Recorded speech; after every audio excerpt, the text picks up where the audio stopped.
এখনকার সময়ে ছেলেরা বেশিরভাগ সময়ই মেয়েদের পেছনে পড়ে থাকছে, কিন্তু দুঃখের কথা হলো তাও তাদের একটাও মেয়ে পড়ছে না, কারণ মেয়েরা খুব ইন্টেলিজেন্ট, তাদের স্মার্ট, শক্তিশালী ও টাকাওয়ালা ছেলে চায়। আর এদিকে ছেলেরা পর্ন মাস্টারবেশন করে করে চেহারা শরীরকে বরবাদ করে দিচ্ছে, আর টাকা বলতে তো তাদের কাছে কিছুই থাকে না। তাই আজ আমি এই ভিডিওটায় আপনাকে এমন 4টি সিগমা রুল বলবো, এগুলো যদি আপনি ফলো করেন তাহলে 90% ছেলেদের থেকে আলাদা হয়ে যাবেন, আর আপনাকে কারো পেছনে পড়তে হবে না, আপনার পিছনেই সবাই পড়বে। Rule number 1, don't react immediately. জলদি জলদি রিয়াক্ট করা বন্ধ করুন।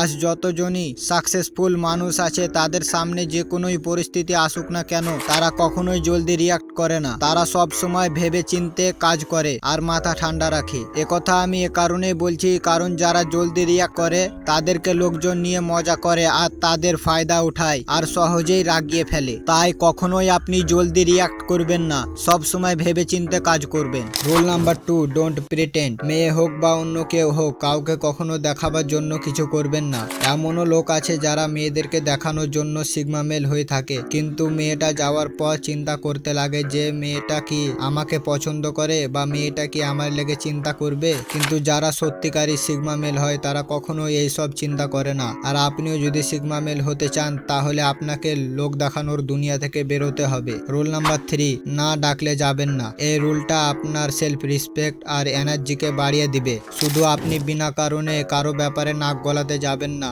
যতক্ষণ না আপনাকে জিজ্ঞাসা করবে, যতক্ষণ না আপনাকে কেউ ডাকবে, ততক্ষণ পর্যন্ত আপনি আগে থেকে যাবেন না। কখনো তো এমনটা আপনার সাথে হয়েছে যে কেউ কথা বলছে, তাদের মাঝে আপনি কথা বলতে গিয়ে তারা আপনাকে ডিসরেসপেক্ট করেছে। তাই নিজের কাজের উপর নিজে লক্ষ্য রাখুন, কারো ব্যাপারে নাক গলাবার কোনো দরকার নেই। Rules number 4, silence. আপনাকে চুপ থাকতে হবে। দরকারি কথা ছাড়া ফালতু কথা বলা যাবে না, তবে আপনার কথায় মূল্য থাকবে। তাই আমি এই টপিকের উপর ফুল ডিটেলসে ভিডিও বানিয়ে দিয়েছি, যদি দেখতে চান তাহলে এই ভিডিওটা ক্লিক করুন। Thanks for watching.